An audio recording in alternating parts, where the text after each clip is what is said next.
Friends, मैं दिनेश पाल, स्वागत है आपका आपके कोचिंग चैनल पर।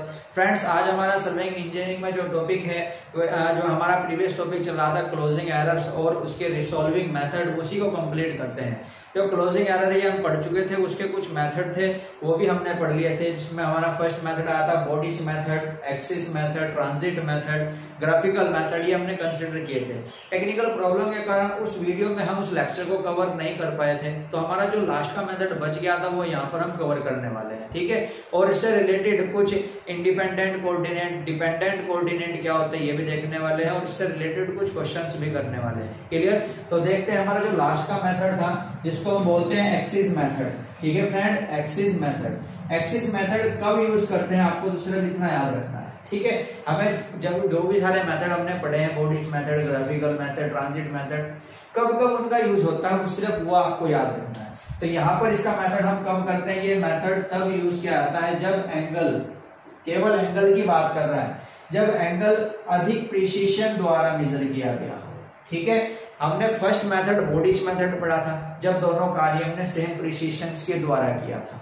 ठीक है, वहां पर हमारी दो अजम्पशंस थी, लीनियर मेजरमेंट में और एंगुलर मेजरमेंट में। ऐसे यहाँ पर ये कह रहा है कि आप ये मेथड तब यूज करोगे जब एंगल आपने अधिक प्रिसीशन से मेजर किया हो, यानी कि एंगल मेजर करने में आपने हायर एक्यूरेसी का यूज किया हो, तब आप ऐसे एक्सिस मेथड का यूज करते हैं। क्लियर?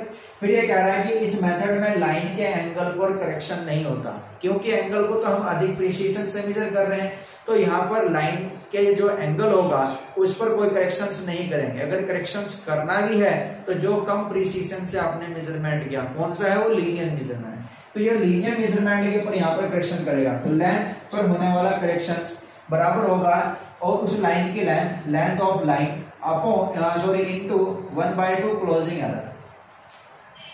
किसी भी लाइन के जो करेक्शंस, जो संशोधन आप कर रहे हो, वो इक्वल होता है लाइन की लंबाई इनटू क्लोजिंग एरर का half upon length of axis of that line, उस लाइन की एक्सिस की लंबाई। क्लियर? इस फॉर्मूले से आप क्या कर सकते हो, जो लाइन पर आप करेक्शंस कर रहे हो वो निकाल सकते हो। क्लियर? तो आपको याद रखना है इस मेथड में केवल ये पॉइंट, ये तो इतना खास नहीं है, आपको याद रखना है कि ये मेथड कब यूज करते हैं। इसमें मेथड में करेक्शंस किस प्रकार के मेजरमेंट पर अप्लाई कराया जाता है। क्लियर?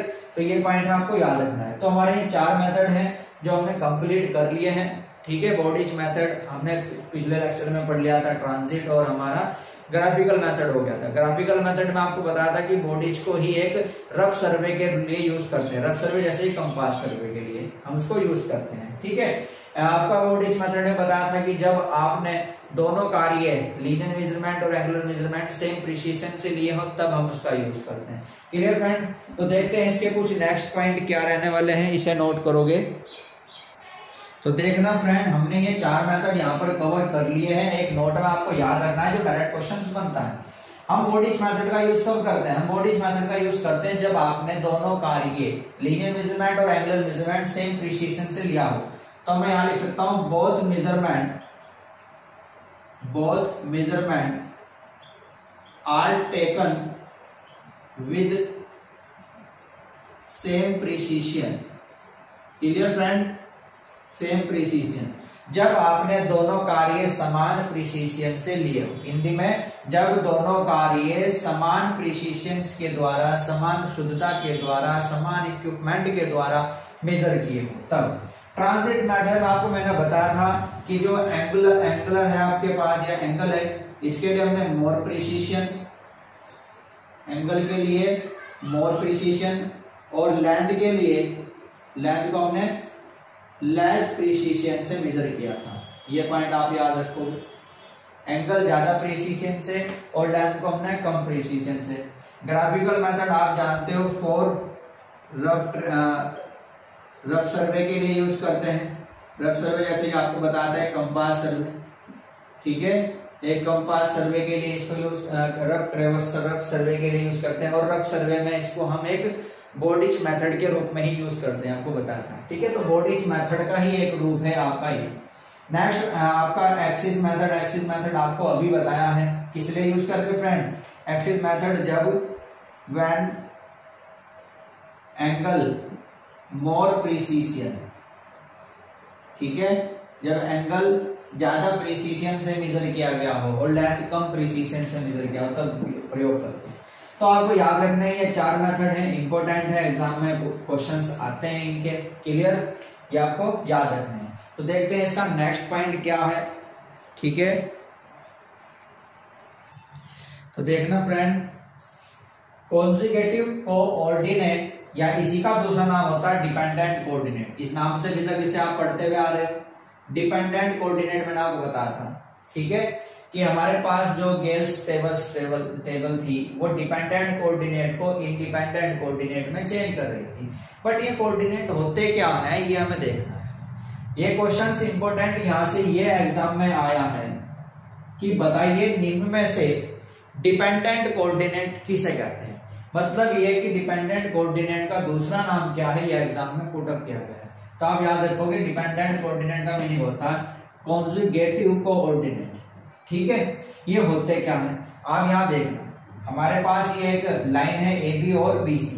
ठीक है, ए बी और बी सी आपको मैं कंपास में पढ़ा चुका हूं कि जो बी सी है वो ए बी की नेक्स्ट लाइन होगी और ए बी क्या हो जाएगी इसकी प्रीवियस लाइन। तो मतलब ये पहली लाइन और ये दूसरी लाइन, तो जो लास्ट में मिल रही है वो नेक्स्ट लाइन और ये प्रीवियस लाइन। तो ये नेक्स्ट लाइन और प्रीवियस लाइन के लैटिट्यूड और डिपार्चर होते हैं क्या, डिपेंडेंट कोऑर्डिनेट। वही मैंने यहाँ लिखा हुआ है कि ये प्रीसीडिंग लाइन का मतलब आपकी प्रीवियस लाइन, पिछली लाइन के रेस्पेक्ट में सक्सीडिंग स्टेशन मतलब नेक्स्ट लाइन। ठीक है, सक्सीडिंग स्टेशन मतलब नेक्स्ट लाइन के लैटिट्यूड का डिपार्चर होते हैं। तो आपको याद रखना है कि आपसे कोई पूछे कि डिपेंडेंट कोऑर्डिनेट क्या है, तो ये लैटिट्यूड और डिपार्चर को ही कहा जाता है। तो आप उसको आंसर ये दोगे कि यह आपका प्रीवियस लाइन और नेक्स्ट लाइन के लैटिट्यूड और डिपार्चर होते हैं, जिनको हम डिपेंडेंट कोऑर्डिनेट बोलते हैं। क्लियर, जैसे मान लो आपका ये फर्स्ट पॉइंट है ए, इसके ली गई फोरबेरिंग यहाँ पर θ1, बी की ली गई फोरबेरिंग θ2, मान लो इसकी लंबाई L1, इसकी लंबाई L2। तो यदि इसको हम लैटिट्यूड डिपार्चर निकालते हैं तो इस पॉइंट के लैटिट्यूड डिपार्चर जाएंगे L cos θ1 और L cos θ2। ये क्या हो जाएगा, ये आपका L यानी कि लैटिट्यूड और ये आपका डिपार्चर। क्लियर फ्रेंड, ऐसे ही नेक्स्ट लाइन के यहाँ L2 आपको मिल गया तो L2 cos θ2, L2 sin θ2। तो ये बस सिंपल पॉइंट आपको याद रखना है। इस कारण बताया कि डिपेंडेंट कोऑर्डिनेट क्या है, कॉन्जुगेटिव कोऑर्डिनेट को डिपेंडेंट कोऑर्डिनेट कहा जाता है। अब बात करें इंडिपेंडेंट कोऑर्डिनेट की। ठीक है, तो देखते हैं इंडिपेंडेंट कोऑर्डिनेट क्या है। तो देखो फ्रेंड, नेक्स्ट हमारे पास आता है इंडिपेंडेंट कोऑर्डिनेट। ठीक है, एक डिपेंडेंट होता है तो दूसरा इंडिपेंडेंट कोऑर्डिनेट। और फ्रेंड इंडिपेंडेंट कोऑर्डिनेट को एक अदर नाम से जानते हैं टोटल कोऑर्डिनेट। ठीक है, तो टोटल की बात यहाँ पर आ गई है तो इसको याद रखना अब इजी है, समझ गए ना। पिछले पॉइंट पर हम कह रहे थे कि नेक्स्ट लाइन और प्रीवियस लाइन के लैटिट्यूड और डिपार्चर होते हैं वो डिपेंडेंट है। इंडिपेंडेंट में वर्ड आ रहा है टोटल का। टोटल का मीनिंग ये हुआ कि किसी भी लाइन के सभी लैटिट्यूड और सभी डिपार्चर को कहा जाता है। ठीक है, किसी भी लाइन के टोटल लैटिट्यूड और टोटल डिपार्चर को ही इंडिपेंडेंट कोऑर्डिनेट कहा जाता है। बट यहाँ पर एक कंडीशन है। कंडीशन क्या है कि उन सबका ओरिजिन, उनका केंद्र सेम होना चाहिए। ये देखोगे आप, ये कह रहा है कि एक कॉमन ओरिजिन, बस ये वर्ड याद रखो, कॉमन मतलब सेम। ठीक है, जो केंद्र किसी दूसरे पॉइंट का है वही केंद्र हमारे पहले पॉइंट का भी होना चाहिए, यानी कि जो लैटिट्यूड का पॉइंट होगा वही आपका डिपार्चर का। तो ये कह रहा है कि कॉमन ओरिजिन के रेस्पेक्ट के साथ किसी भी पॉइंट के लैटिट्यूड और डिपार्चर को इंडिपेंडेंट कोऑर्डिनेट कहा गया है। ठीक है, तो किसी भी पॉइंट के टोटल लैटिट्यूड और डिपार्चर को क्या कहा गया है, आपका टोटल कोऑर्डिनेट कहा गया है। क्लियर, तो बस ये तो आपको एक डेफिनेशन के तौर पर याद रखना है। इसमें कोई ज्यादा हार्ड पॉइंट्स नहीं है, इजी है। ठीक है, बस ये क्वेश्चन एग्जाम में पूछा गया है कि डिपेंडेंट कोऑर्डिनेट को अदर किस नाम से जानते हैं। ठीक है, तो बस वो आपको याद रखना है। क्लियर फ्रेंड, कल की जो लेक्चर्स आपके लिए आएगा, हम आपका थियोडोलाइट और ट्रेवर्सिंग से रिलेटेड एमसीक्यू की मोस्ट इंपोर्टेंट क्वेश्चंस मैं आपके लिए लेकर आऊंगा। क्लियर, क्योंकि थियोडोलाइट हमारा एंड हो चुका है, ट्रेवर्स आज एंड हो चुका है। क्लियर, तो सैटरडे है कल हमारा, शायद सैटरडे तो आज ही है, मतलब कल जो भी दिन होगा उस दिन हम आपके लिए क्या लेकर आएंगे कि थोडोलाइट और ट्रेवर्सिंग से रिलेटेड मोस्ट इंपोर्टेंट क्वेश्चंस जो रहने वाले हैं उनको मैं कवर करूंगा। अधिकतर क्वेश्चंस को कवर किया जाएगा फ्रेंड जो आपके नोट्स में नहीं है या नोट्स में है तो उससे कैसे क्वेश्चंस पुट अप किए जाते हैं, जो डायरेक्टली लिखे हुए हैं वो मैं नहीं लेके आऊंगा। क्लियर? तो वीडियो को ज्यादा से ज्यादा शेयर करें, लाइक करें, ठीक है फ्रेंड्स। तो देखते हैं इसमें कुछ इंपोर्टेंट क्वेश्चंस मैं आपको कराता हूं। तो देखना क्वेश्चन ये क्वेश्चन है आपके पास, ये कह रहा है कि एक लाइन की बेरिंग साउथ 45 डिग्री वेस्ट, ठीक है, एक लाइन की बेरिंग दे रखी है साउथ 45 डिग्री वेस्ट और उस लाइन का लैटिट्यूड -10 मीटर है, ठीक है। लाइन का लैटिट्यूड दिया है आपको -10 मीटर, बेरिंग दी है आपको ये, तो आपसे क्या पूछ रहा है, उस लाइन की लंबाई बताइए फ्रेंड क्या होगी। तो देखना हमारे पास ये होता है आपका नॉर्थ, ये होता है साउथ, ये होता है ईस्ट और ये होता है वेस्ट।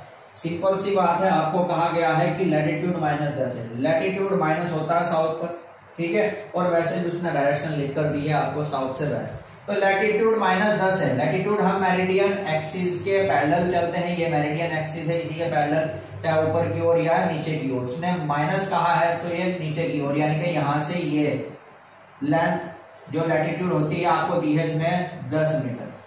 Clear friend? अब उसने ये कहा है कि जो बेरिंग है आपकी साउथ से वेस्ट है, साउथ से वेस्ट ये 45 डिग्री कहाँ है, यहां से कुछ जो बेरिंग दे दी आपको ये, ठीक है, ये दे दी इसने 45 डिग्री। Clear friends? ये बेरिंग आपको इसने गिवन करा दी 45 डिग्री। तो क्या रहा है कि लाइन की लंबाई, अब कौन सी लाइन, ये लॉन्ग लाइन आपको मिली है, ये पॉइंट मान लो ओ, ये पॉइंट मान लो ए, ठीक है। तो जो ये लाइन आपको मिली है इसकी लेंथ कितनी होगी, इसकी लेंथ कितनी होगी आपको बताना है, ठीक है। इंपोर्टेंट क्वेश्चन है, वीडियो को ज्यादा ज्यादा शेयर करें, लाइक करें। इंपोर्टेंट क्वेश्चन है, लैटिट्यूड आपको याद रखना है कि लैटिट्यूड नॉर्थ साउथ एक्सिस पे चला जाएगा, प्लस होता है ऊपर, माइनस होता है तो नीचे, ठीक है। फिर इसने बेरिंग कहा है साउथ से वेस्ट, साउथ से वेस्ट 45 डिग्री है। अब इस लाइन की लंबाई हमें निकालनी है, ठीक है। लाइन की लंबाई निकालने का फॉर्मूला क्या होता है फ्रेंड, लाइन की लंबाई निकालने का फॉर्मूला हम यहाँ सिंपल तरीके से भी निकाल सकते हैं। देखो ये हमारे पास एक ट्राइंगल बन गया है, ठीक है, ये एक ट्राइंगल है, ये लाइन हमें गिवन है, अगर हम इसको निकाल दे तो पाइथागोरस प्रमेय के माध्यम से हम एल निकाल सकते हैं, ठीक है। इसमें आप क्या काम करो, इसे निकालने की कोशिश करो। इसे निकालने के लिए हम कर सकते हैं, आप यहाँ पर tan का फॉर्मूला लगा दो। देखो tan 45 डिग्री अगर लगा दिया जाता है, tan बराबर होता है लंब बटे आधार, perpendicular upon base, perpendicular upon base, perpendicular upon base, यानी कि tan अपॉन ये, मान लो ये लाइन हमारे पास x है, tan upon x, perpendicular upon base, लंबवत लंब बटे आधार, ये लंब हुआ ये आधार हुआ, ये रखा। tan 45 की वैल्यू होती है 1, तो tan अपॉन x, तो यहाँ से x कितना आ गया 10। Clear friend? x हमारे पास कितना आ गया 10, तो यानी कि ये वैल्यू भी हमारे पास कितनी आती है, यहाँ से tan आ जाती है। तो इसलिए length of line, length of line, line कौन सी है OA, ये, तो इसकी लंबाई कितनी आ जाएगी, पाइथागोरस प्रमेय लगा दोगे, 10 का स्क्वायर प्लस 10 का स्क्वायर, ये भी 10 है ये भी 10 है, 10 का स्क्वायर प्लस 10 का स्क्वायर, ठीक है फ्रेंड। तो यहाँ से अगर हम 10 कॉमन ले ले बाहर, ठीक है, तो यहाँ बचेगा 1 + 1 यानी कि √2, तो ये बच जाएगा आपके पास 10 √2 मीटर, या यहाँ पर इस लाइन की लंबाई निकल जाती है। क्लियर? कोई डाउट है? इंपोर्टेंट क्वेश्चन है, याद रखोगे, ठीक है। इंपोर्टेंट क्वेश्चन है, बाकी इंपोर्टेंट क्वेश्चन में ना होता है, नेक्स्ट लेक्चर होगा, हो सकता है कि वो लेक्चर आज ही तुम्हें मिल जाए, ठीक है। तो देखते हैं कि नोट करो, नेक्स्ट क्वेश्चन आपको दिखाता हूँ एक। देखो फ्रेंड नेक्स्ट क्वेश्चन है, कह रहा है कि एक लाइन का लैटिट्यूड +10 मीटर है और डिपार्चर -5 मीटर है, तो बेरिंग बतानी है। बेरिंग निकालने का फॉर्मूला आपको मैं बता रखा है कि थीटा = होता है tan inverse departure upon latitude, ये बताया था आपको फॉर्मूला बेरिंग निकालने का कि tan inverse departure upon latitude. अब देखोगे यहाँ पर tan इनवर्स डिपार्चर कितना दिया है आपको, -5, हम यहाँ पर माइनस याद रखेंगे, लिखेंगे भी संख्या ही केवल, ठीक है। और लैटिट्यूड कितना दिया है 10। क्लियर? 5 में से आ गया आपके पास tan इनवर्स 1/2, tan इनवर्स 1/2। अब देखो फ्रेंड्स, आप जानते हो कि जो ये कोऑर्डिनेट है north south east west, latitude north south axis पर पढ़ते हैं, ठीक है, जिसमें से नॉर्थ पर पॉजिटिव होता है लैटिट्यूड और साउथ पर नेगेटिव होता है। डिपार्चर ईस्ट वेस्ट एक्सिस पर पढ़ते हैं, जिस पर ईस्ट पर डिपार्चर आपका पॉजिटिव होता है और वेस्ट पर डिपार्चर आपका नेगेटिव होता है। क्लियर। अभी यहाँ पर आपको लैटिट्यूड तो दिया है प्लस में, तो प्लस में मतलब लैटिट्यूड नॉर्थ एक्सिस पर है, डिपार्चर माइनस में दिया है यानी कि लैटिट्यूड वेस्ट एक्सिस पर है। तो इसके अगर हम डायरेक्शंस की बात करें, जो बेरिंग यहाँ से निकल रही है tan इनवर्स 1/2, ये कहां से निकल रही होगी, नॉर्थ से वेस्ट की ओर। तो आपकी जो ये सही आंसर हो जाएगा, ये हो जाएगा north tan inverse 1/2 west. Clear friends, ठीक है। वीडियो ज्यादा से ज्यादा शेयर करें, लाइक करें। कोई डाउट यहाँ तक बताइए, कोई डाउट है, ठीक है। आपको देख लेना है, ग्राफ बना लिया करो और ये पॉइंट आपको पता नहीं चाहिए कि कहाँ क्या नेगेटिव है क्या पॉजिटिव है। उससे ये क्वेश्चन सिंपल था, बस ये डायरेक्शन से याद रखने थे, डायरेक्शन लगाकर आपको ये आंसर देना था। क्लियर। देखते हैं नेक्स्ट क्वेश्चन। नेक्स्ट क्वेश्चन है फ्रेंड, नेक्स्ट क्वेश्चन में कह रहा है कि आपके पास पॉइंट एक है ए, जिसके कोऑर्डिनेट आपको ये दिए हैं, ठीक है, ये कोऑर्डिनेट। दूसरा पॉइंट आपके पास बी, जिसके कोऑर्डिनेट आपको ये दिए हैं। तो ये इस लाइन की बेरिंग पूछ रहा है। कोऑर्डिनेट बना को बताता है, ऐसे लिखते हैं, ठीक है। इस टाइप से हम क्या लिख देंगे, कोऑर्डिनेट। Clear friend, clear. तो कोऑर्डिनेट किसी भी पॉइंट के जब हम लिखते हैं तो यहाँ पर आ जाएगा -45, +90। तो इस पॉइंट के दिए हैं ए पॉइंट के, ठीक है। फिर बी पॉइंट के कोऑर्डिनेट आपको दिए हैं +90 और -45, ये आपको दिए हैं। कोऑर्डिनेट में हमारा फर्स्ट पॉइंट x को शो करता है, दूसरा पॉइंट y को, ये भी x और ये भी y। इसका मैं मान लूं x1 y1, ये मान लिया x2 y2, ये हमने मान लिया। तो अगर इस कंडीशन में आपको कोऑर्डिनेट दिए गए हैं तो आपको याद रखना है कि वहां पर बेरिंग कैसे निकालना है, ठीक है। हमें निकालना है बेरिंग कैसे निकालते हैं, ये आपको याद रखना है। Clear friend. tan थीटा मान लेता हूं पूरा, tan थीटा बराबर, फॉर्मूला आपको याद रखना है। फॉर्मूला होता है इसका y2 minus y1 upon x2 minus x1, y2 minus y1 upon x2 minus x1, ठीक है, ये याद रखना है। इसका तरीका और भी है, इसका और भी तरीका है। इसका मतलब क्या है, ये आपको मैं समझाऊं। आप जानते हो north south east west, north south east west, ठीक है भाई। नॉर्थ साउथ वाला क्या होगा, लैटिट्यूड, ठीक है। ईस्ट वेस्ट वाला क्या होगा, डिपार्चर।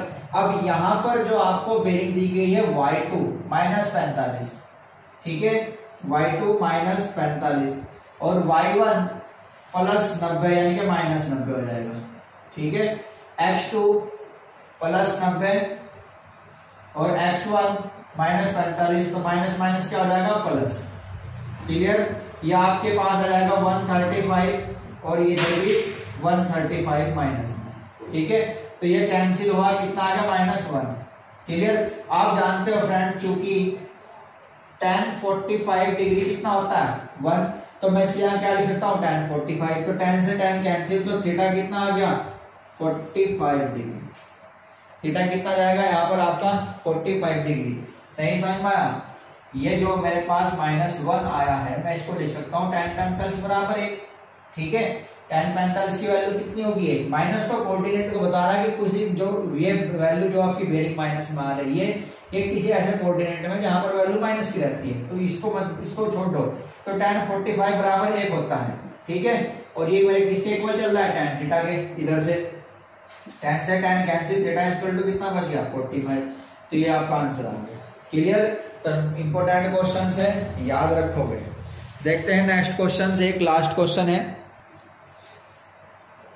देखोगे। नेक्स्ट क्वेश्चन इंपॉर्टेंट क्वेश्चन है। ये कह रहा है कि आपके पास एक पॉइंट है ए, जिसके कोऑर्डिनेट ये हैं 100 नॉर्थ, 200 ईस्ट, और सी के कोऑर्डिनेट आपको दिए हैं 100 साउथ, 200 ईस्ट। देखना है, हमारे पास ये क्वाड्रेंट होता है, ये नॉर्थ और ये साउथ, ईस्ट, वेस्ट, ठीक है। ए पॉइंट है कहीं इधर रहा होगा, जिसके 100 जो कोऑर्डिनेट दिए गए हैं, इधर 100 तो नॉर्थ है और 200 ईस्ट है, ठीक है। फिर दूसरा जो पॉइंट आपको दिया है सी, ये साउथ की तरफ है, तो यानी कि यहाँ कहीं सी रहा होगा, इधर कोई सी पॉइंट रहा होगा, इधर ये कोई आपका ए पॉइंट है। इसमें कहा गया है कि इसके 100 तो साउथ है, ठीक है, इसमें 100 तो साउथ है, यानी कि यहाँ ये कोई 100 रहा होगा और 200 ईस्ट है, यानी कि 200 ईस्ट यहाँ रहा होगा। क्लियर? तो ये आपसे पूछ रहा है कि एसी की लंबाई बताइए। अब आप ये देखिएगा कि नॉर्थ की ओर चले, नॉर्थ और साउथ पे चल रहे हैं तो क्या कौन सा डाटा है? लैटिट्यूड। ईस्ट पे चल रहे हैं तो ये क्या है? डिपार्चर। तो ये दोनों वैल्यू आगे किस चीज की है? डिपार्चर की है। क्लियर? हम यहाँ से ऊपर की ओर चले 100 नॉर्थिंग पे, यहाँ से नीचे की ओर चले 100 साउथिंग पे। तो ऊपर चलो या नीचे चलो, इधर तो होगा आपका लैटिट्यूड ही, तो यानी कि ये पूरा का पूरा क्या है? आपका लैटिट्यूड। यहाँ कहीं आपका ये ए पॉइंट है, यहाँ कहीं आपका ये बी पॉइंट है, तो इस सी पॉइंट, तो इस एसी के लाइन ये पूछ रहा है जब 100 आप यहाँ से ऊपर चल दिए, 100 यहाँ से नीचे चल दिए, तो 100 ये कितना आ गया? 200। तो यहाँ पर लेंथ ऑफ एसी क्या हो जाएगी भाई? 100 ऊपर का प्लस 100 नीचे का, ये आ गया आपके पास 200। इससे हमें मतलब ही नहीं है, एसी लाइन हमारी इधर है ना, तो हमें इससे तो चीज से मतलब ही नहीं है। क्लियर? तो इंपोर्टेंट क्वेश्चन था, याद रखो। ठीक है फ्रेंड्स, तो आज के लिए इतना ही। कल मिलते हैं नेक्स्ट लेक्चर्स में नेक्स्ट इंपोर्टेंट एमसीक्यू क्वेश्चंस के साथ। हो सकता है वो आज ही आपको लेक्चर मिल जाए। क्लियर? ठीक है, तो आज के लिए इतना ही। वीडियो ज्यादा से ज्यादा शेयर करें, लाइक करें। ओके, धन्यवाद, बाय।